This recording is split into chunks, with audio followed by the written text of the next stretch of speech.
let's talk about March Madness and the #1 seeds, because there's really something in there that I think is for the rest of us. And let me kind of walk you through this.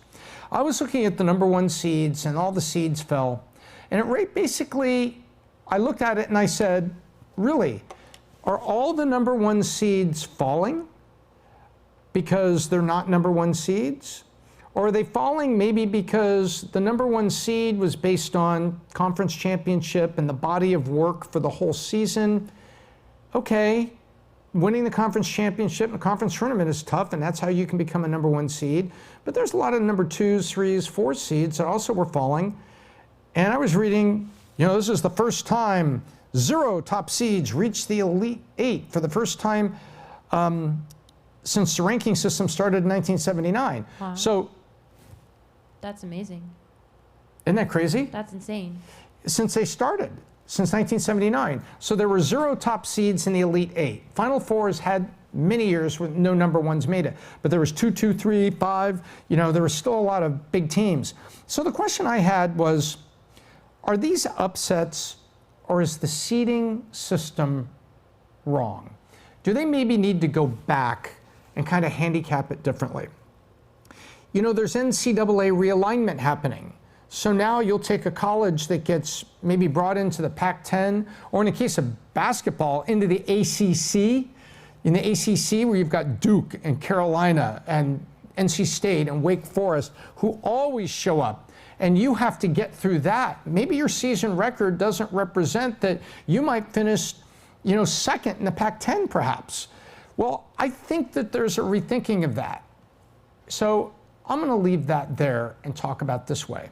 How many things have you seen in your business, in your life, where maybe that's just the way we've always done it, and that's the way it's always been, and we are looking at it from the standpoint of, why change? Well, the answer is, just like we talk about expenses can creep up on you, other things can creep up on you. I'll share an image, and we can't show this for copyright reasons, but there was, a movie, and Jeff Bridges was in the movie, and he gets elected president, and there's a very interesting scene in there where he was trying to explain to 2 of his lieutenants on his staff why certain things were happening, and he was telling them not to be surprised, but go out and do something about it. And he tells them the story about the apes in a cage. So I'm going to tell you the story about the apes in a cage, because you may be able to use this with your people, because it makes an important point, and that is this. So you have 4 apes in a cage, and you put a banana at the end of a string and a little ladder there at the bottom.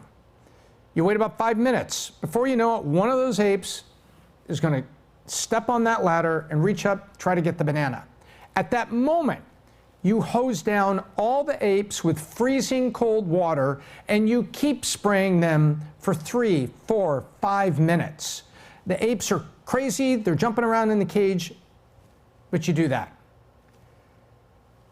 A little bit later, another one of those apes thinks about it, steps on the ladder, goes for the banana. Spray them all down again with the freezing cold water. Now turn the freezing cold water off. You won't need it. Next thing, take one of the original 4 apes out of the cage, put a new ape in the cage. Wait a minute. In a minute, that new ape starts to go up the ladder for the banana, and the other 3 apes pounce on him and start whooping him. And he has no idea why, but they do not want to get hit with the freezing cold water. So don't touch the banana or we all suffer. Then you take a second of the original apes out of the cage, bring in a new ape, so you have 2 old ones, 2 new ones. The last new ape gets on the ladder, starts to reach for the banana. The other 3 apes pounce on him, including one of the other new ape, who has no idea why he is so enthusiastically beating the crap out of the new guy, even though he's never been sprayed with the cold water. Minute later, 3rd new ape comes in, same thing happens. You do this until you have 4 new apes in the cage, and none of them have ever been sprayed with the freezing cold water, but they don't dare climb the stairs to get the banana. You want to know why? Because that's always how we've done it around here. And so I thought of that this weekend, thinking about March Madness and this, and sitting back there on a Sunday watching things like FAU. My sister and brother-in-law went to FAU, so they're excited, first time ever in the Final Four, and they're not even basketball fans, but their beloved school has made it to the mountaintop of college sports, which is you're in the Final Four or you're in the college football playoff. Nonetheless, they're all excited about this. But I was sitting there thinking about it saying, wow, isn't this a metaphor? Maybe the NCAA seeding is an example of we've always done it this way, we've always done it with these selection committees, but we're not really getting into relative strength. Well, how many things are going on at your company that is just, with your people, is just like the 4 apes in a cage, and you've been the guy with the freezing cold water, and you have trained them that that's always how we do it around here. And I think it bears in mind at times you have to pull people out into a safe environment. Maybe you do it at an offside, and you have to show that you're not going to be the overpowering boss. And you have to demonstrate that you're not going to say, oh, we're going to have a strategy session, we're going to do that, but somehow you shut down bad ideas. Rather than letting ideas that are bad come out, and maybe let the crowd say, I don't know, really do that?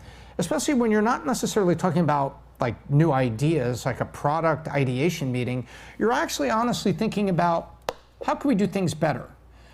Customer service is big on Twitter. How can we do that better? E-commerce, we've done it this way. How can we do that better? You know, have we ever called our top 10 customers? How can we do that better? Do we get surveys when they bought stuff? Have we looked at our surveys lately? And everybody will say, no, we're too busy, we're trying to get things done, and that's how we've always done it around here. And I think that that is the lesson here, is find time to dive into your business and ask yourself, why is it that we've done this? Is that always the way we've done it around here? And is that the right answer, that we should keep doing it that way? So anyway, sorry for that if you thought that was a long walk down a path there, but that's what I was thinking, looking at the seed, saying, what if there's nothing wrong with the teams in the tournament and there are some upsets? There's just the seeding doesn't really reflect the momentum of the teams.